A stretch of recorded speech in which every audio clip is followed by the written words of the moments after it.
അപ്പോൾ ഈ ചിത്രം ഇതിൻ്റെ നിർമ്മാതാക്കൾ എന്ന് പറയുമ്പോൾ അതിൻ്റെ ഒരു മെയിൻ ആള് രാംജിയാണ്. രാംജി വൺ ഓഫ് ദ പ്രൊഡ്യൂസറാണ്. നിങ്ങൾക്ക് പലർക്കും ഇപ്പോൾ മനസ്സിലാവില്ല, അദ്ദേഹം സ്ഥാനാർത്ഥി ശ്രീകുട്ടൻ എന്ന് പറയുന്ന സിനിമയിൽ ഹെഡ് മാസ്റ്ററായിട്ട് അഭിനയിച്ചാണ്. ഒരുപാട് സിനിമകളിലൊക്കെ അഭിനയിച്ചിട്ടുണ്ട്. രാംജി വൺ ഓഫ് ദി പ്രൊഡ്യൂസേഴ്സാണ്. അതുപോലെ തന്നെ ബെന്നി വാഴപ്പള്ളി, മധു മാവേലിക്കര, ശശി നായർ. പിന്നെ ഓഷ്യൂ എൻ്റർടൈൻമെൻറ്റ്സ് എന്ന് പറഞ്ഞാൽ ഞങ്ങളുടെ കംപ്ലീറ്റ് UK കാര്യങ്ങൾ എല്ലാം ചെയ്തിരിക്കുന്നത് റോണി, സുരേഷ് ആൻഡ് ജെയ്സൺ എന്ന് പറയുന്ന 3 പേരാണ്. ഓഷ്യൂ എൻ്റർടൈൻമെൻറ്റ് എഴുത്തോല എന്ന് പറഞ്ഞ സിനിമ അവർ പ്രൊഡ്യൂസ് ചെയ്തിട്ടുണ്ടായിരുന്നു. അപ്പോൾ അവരുടെ ഒരു അസോസിയേഷനിലാണ് ഈ സിനിമ ചെയ്തിരിക്കുന്നത്. ഇതിൽ അഭിനയിച്ചിരിക്കുന്നവരാണ് ഈ ഇരിക്കുന്നതൊക്കെ.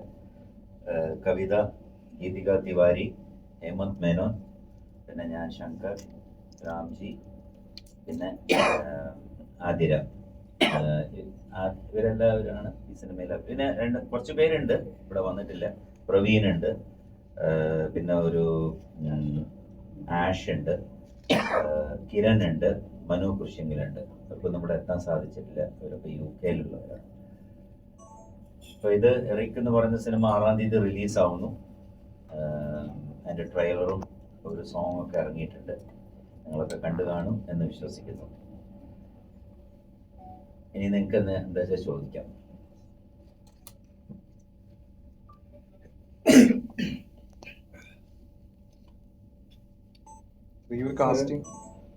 ഇവരെ കാസ്റ്റ് ചെയ്യാനുള്ള ഒരു കാരണം എങ്ങനെ, തെരഞ്ഞെടുപ്പ് എങ്ങനെയായിരുന്നു? ഹേമന്തിനെ ഞാൻ ഈ കഥ പറഞ്ഞ തന്നെ ഹേമന്തിനെ മനസ്സിൽ കണ്ടിരുന്നു. പിന്നെ അതിന് അമേരിക്കയിൽ പോയി ഫിലിം ഇൻസ്റ്റിറ്റ്യൂട്ടിലൊക്കെ പഠിച്ചിട്ടുള്ള ഒരു കുട്ടിയാണ്. അവിടുത്തെ TV ഷോസിലും എല്ലാം അഭിനയിച്ചിട്ടുണ്ട്.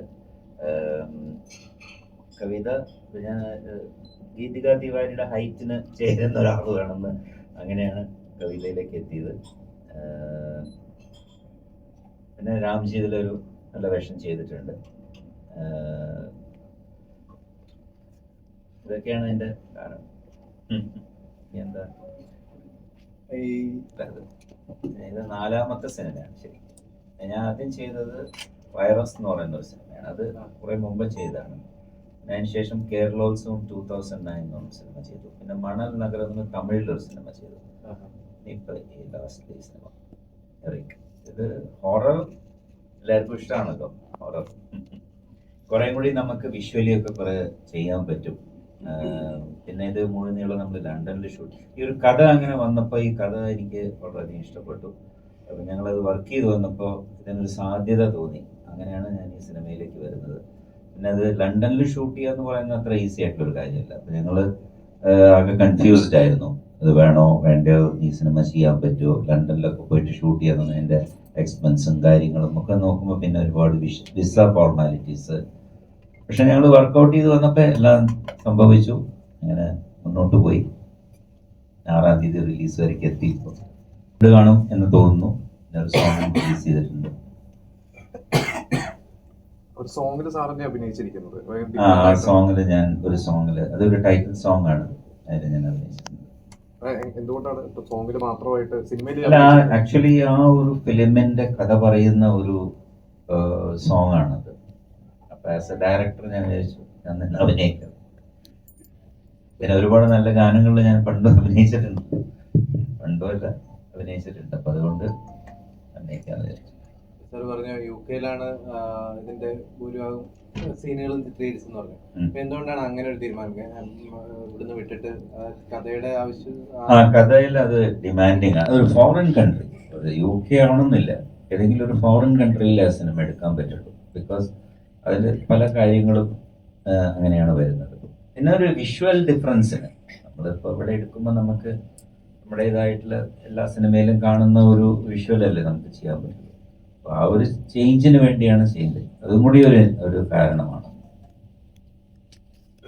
ഒരു നടൻ എന്നുള്ള രീതിയിലാണ്, ഒരു സംവിധായകൻ എന്നുള്ള രീതിയിലാണ് ഏറ്റവും കൂടുതൽ ഹാപ്പി ആയിരിക്കുന്നത് ഇപ്പം? അല്ല, ഞാൻ ആസ് എ നടൻ ഹാപ്പി ആയിരുന്നു. ഇപ്പൊ ആസ് എ ഡയറക്ടർ വരുമ്പോൾ ഞാൻ ഹാപ്പിയാണ്. ബിക്കോസ് എനിക്ക് ഒരു സിനിമ എന്ന് പറയുന്ന, ഒരു ഡയറക്ടർ എന്ന് പറയുമ്പോൾ അവരുടെ ആ ഒരു സിനിമ തുടങ്ങുന്നത് തൊട്ട് അവസാനിക്കുമെന്റ് അത് വളരെ ഇൻട്രസ്റ്റിംഗ് ആണ്. അത് കഥ എഴുതി, ലൊക്കേഷൻസ് കണ്ടെത്തി, ആർട്ടിസ്റ്റിനെ കണ്ടെത്തി, അത് പിക്ചറൈസ് ചെയ്യുന്നു, പിന്നെ അതിൻ്റെ ബാക്കി പോസ്റ്റ് പ്രൊഡക്ഷൻ വർക്ക് വരുന്നു. ഇതിലെല്ലാം നമ്മൾ ഇൻവോൾവ് ആണ്. അതാണ് എന്നെ കൂടുതൽ എനിക്ക് ഇഷ്ടപ്പെട്ടത്. ഇന്നത്തെ സിനിമാ മേഖലയിൽ സംവിധായകൻ അല്ലെങ്കിൽ ഒരു പ്രൊഡ്യൂസർ നേരിടുന്ന ഏറ്റവും വലിയൊരു പ്രശ്നമായിട്ട് ഇപ്പൊ താങ്കൾക്ക് തോന്നിയത് സിനിമ എല്ലാ മേഖലയിലും കൈകാര്യം ചെയ്തു എന്നൊന്ന് ചോദിച്ചതാണ്. ഈ സിനിമ എന്ന് പറയുന്നത്, ഒരു സിനിമ നമ്മൾ ചെയ്യുന്നു, അപ്പോൾ നമുക്ക് അതിൻ്റെ വിജയ സാധ്യതയൊന്നും നമുക്കറിയില്ല. ബിക്കോസ് അതൊക്കെ തിയേറ്ററിൽ വന്നതിന് ശേഷം മാത്രമേ നമുക്കത് പറയാൻ പറ്റുള്ളൂ. പിന്നെ ഒരു സിനിമ ഇന്ന് ഇറക്കുക എന്ന് പറയുന്നത്, നമ്മൾ എടുത്ത് അത് തിയേറ്ററിലേക്ക് എത്തിക്കുക എന്നുള്ളൊരു പ്രോസസ്സ് ഭയങ്കര ഡിഫിക്കൽട്ടായിട്ടാണ് തോന്നുന്നത്. തിയേറ്റേഴ്സ്, പോസ്റ്റ്, അതിൻ്റെ ഒരു പ്രൊമോഷൻസ് കാര്യങ്ങൾ. ഇപ്പം നമ്മളിപ്പോൾ എല്ലാവരും ഇരുന്നതിൻ്റെ ഒരു പ്രൊമോഷൻ്റെ ഭാഗമായിട്ടാണ് ഞങ്ങളെല്ലാവരും വന്നിരിക്കുന്നത്. അപ്പം ഇതിലേക്കൊക്കെ വന്ന് ഇതെല്ലാം ചെയ്ത് വന്ന് ഇതിൻ്റെ എൻഡ് റിസൾട്ട് എന്താണെന്ന് നമുക്കറിയില്ല. അത് ജനങ്ങൾ പറയണം. Yeah, it was very hard, but actually we did it. And it was a great experience, and I'm very happy that I'm here in Malayalam industry, and I hope I'll get the same love and success for this film. So what are the challenges you faced in this movie while shooting? Challenges? Actually, the full film was very challenging for me because I was not from this place like Malayalam industry, right? So for me, I have to learn the dialogues and I have to go through the Malayalam, like a character and industry and the language and the people, because lots of things were in my head that how we can put it on the theaters and how we can put it on the screens. So yeah, sir was always there next to me. He was preparing me all the time, and the dialogues, the character, the depth of the character, and this character is very strong, very prominent, and she carried throughout the film.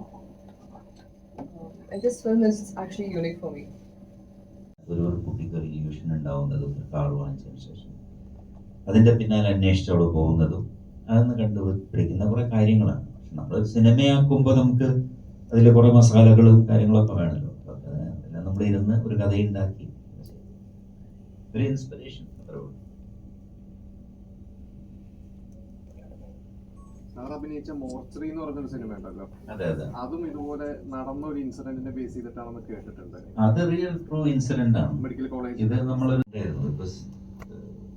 Graphics ഒന്നല്ല, അതല്ലാതെ നമ്മളത് shoot ചെയ്തിട്ടുണ്ട്. അത് cinema കാണുമ്പോൾ മനസ്സിലാവും. നല്ല ചോദ്യത്തിന് ഉത്തരം. മറക്കാൻ പറ്റാത്ത ഓർമ്മ എന്ന് പറഞ്ഞാൽ ഇതിനകത്തൊരു ക്ലൈമാക്സ് എടുക്കുമ്പോൾ ഒരു സീനുണ്ട്, ഒരു കാറ് പോയി ഇടിച്ച് ഒരു ബിൽഡിങ്ങിൽ ഇടിച്ച് സീനുണ്ട്. അത് ഈ ട്രെയിലറിലുണ്ട്. ട്രെയിലറിൽ ചെറിയ ഗ്ലിംസ് മാത്രമേ ഉള്ളൂ. അത് പക്ഷേ ഭയങ്കര ഒരു സീനാണ്. ഷൂട്ട് ചെയ്യുമ്പോൾ നമ്മൾ ഭയങ്കര ടെൻഷൻ അടിച്ചാൽ ഡ്രൈവർ ഇരുന്ന വണ്ടി ഓടിക്കുകയായിരുന്നു. അപ്പോൾ ഓടിച്ച് കയറി ഒരു ബിൽഡിങ്ങിലേക്ക് ഇടിക്കുമ്പോൾ മൊത്തം ബിൽഡിംഗ് ആ വണ്ടിയിലേക്ക് ഇടിഞ്ഞു വീഴായിരുന്നു. വന്നിട്ടുണ്ട് സിനിമ ക്ലൈമാക്സ് എടുക്കുമ്പോൾ. അപ്പോൾ അത് ഞങ്ങൾക്ക് ആർക്കും മറക്കാൻ പറ്റാത്ത ഓർമ്മയാണ് അല്ലേ സാറിന്. അത് സാറും ഭയങ്കര ടെൻഷൻ അടിച്ചെടുത്ത സീക്വൻസ് ആണ്. ട്രെയിലറിലുണ്ട് ഒരു ചെറിയ ഗ്ലിംസ് ഉണ്ട്. അത് പടത്തിലൊരു മെയിൻ സീക്വൻസ് ആണ്, ഒരുപാട് ചാലഞ്ചിങ് സീക്വൻസ് ആയിരുന്നു. അത് ഞങ്ങൾക്കൊക്കെ ഒരു മറക്കാൻ പറ്റാത്ത ഓർമ്മയാണ്. എന്തായാലും ഒരു നല്ല വിജയമായി മാറട്ടെ. നിങ്ങളുടെയൊക്കെ സപ്പോർട്ടാണ് ആവശ്യം.